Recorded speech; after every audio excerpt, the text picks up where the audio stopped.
This, people, is 100 kilos of stuff, and it's the amount of weight BMW has taken out of a standard M4 to create this, the all-new M4 CSL. Yeah, they're bringing back the CSL badge, and in BMW M world, it gets no bigger than this.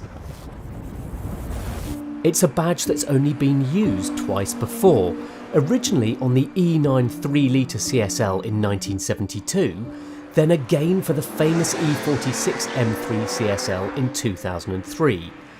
More recently, BMW has used the GTS badge for the quickest M3 and M4. The question is why?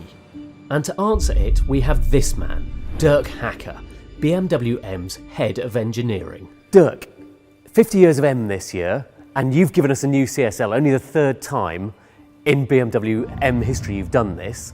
Why have you chosen now to bring back the CSL badge?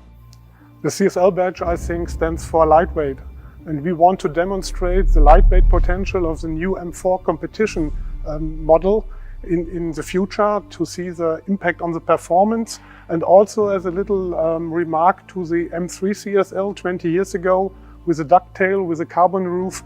That's a message for the 50th of anniversary for the M4 CSL. So what's the difference between a CSL badge and a GTS badge? Because obviously the E46 was the CSL, then you've had a couple of GTSs since then. So what's the difference? There's a little different focus for the car. So CSL is more for lightweight, and the GTS are more for track tool. So they included also a roll cage, a wing on the rear, but also adjustable front splitter. And with this car, we want to demonstrate the lightweight performance and of the new model. Great. So that was a message in this generation for the M4 CSL. And how important is that E46 CSL in BMW's lineage? I think it's very important because it's for the first time a special model, a special edition of an M3 20 years ago, with the first time weight reduction by the carbon roof, but also with the impressive exterior, with the ducktail and so on. I think the CSL is a very big, important thing for the M generation, the M3 and M4 generation. Cool. Okay, so and this car is obviously 100 kilos lighter than a regular M4, Right. but it's also 100 kilos heavier than the last generation F80 GTS. Where's that weight discrepancy come from? I think we know that the new generation of the M3 and M4 increased by the weight, but also by the dimensions. It's a bigger car.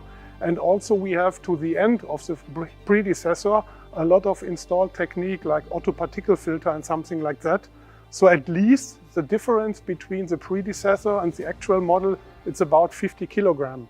So if you compare the M4 CSL with the predecessor M4 competition, this is 50 kilograms lighter on one side, but on the other side 100 horsepower more. I think it's a message overall to take a look on the new generation, lightweight, more power, more performance, and this is an exploration for the weight differences. Okay, so 100 kilos saved overall. I want to know how much detail you've gone to with that. What's the smallest piece of weight saving on the car?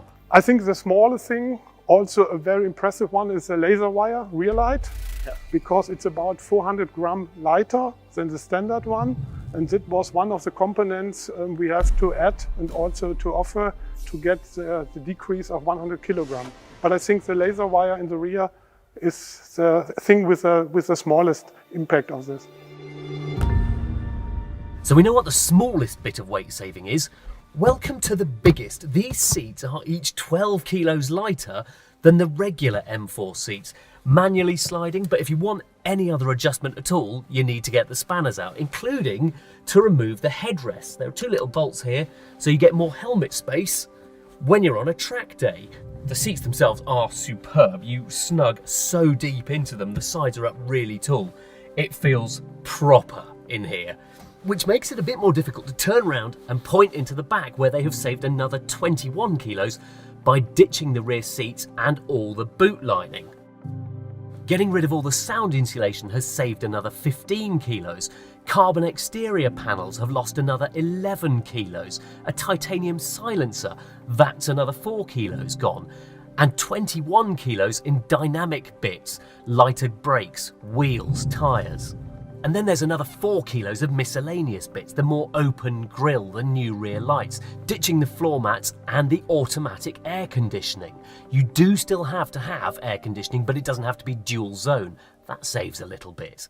But is this a bit convenient? Like they got to 100 kilos of weight saving and didn't bother pushing